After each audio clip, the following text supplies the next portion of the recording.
क्या आपने कभी सच में बैठकर सोचा है कि मरने के बाद क्या होता है? ये सवाल हम सबके मन में कभी न कभी जरूर आता है।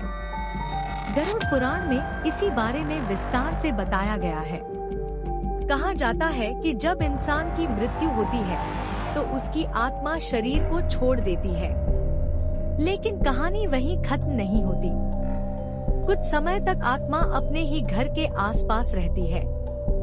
वो अपने परिवार वालों को देखती है, उनके रोने की आवाज सुनती है, लेकिन उनसे बात नहीं कर पाती। सब कुछ सामने है पर छू नहीं सकती, बोल नहीं सकती।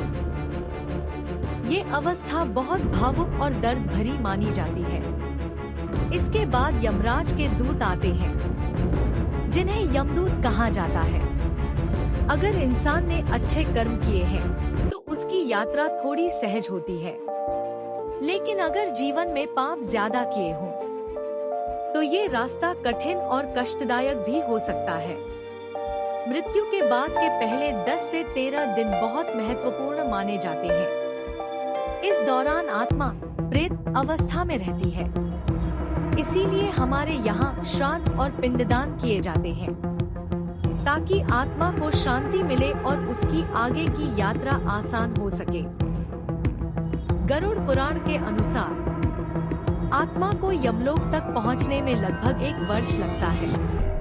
वहाँ यमराज के सामने जीवन का पूरा हिसाब होता है।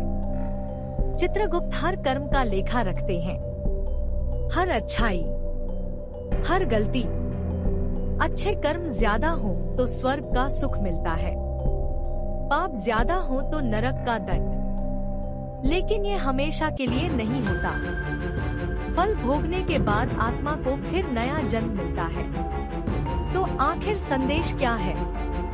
सीधी सी बात है, जिंदगी बहुत कीमती है। जो करेंगे वही लौट कर मिलेगा।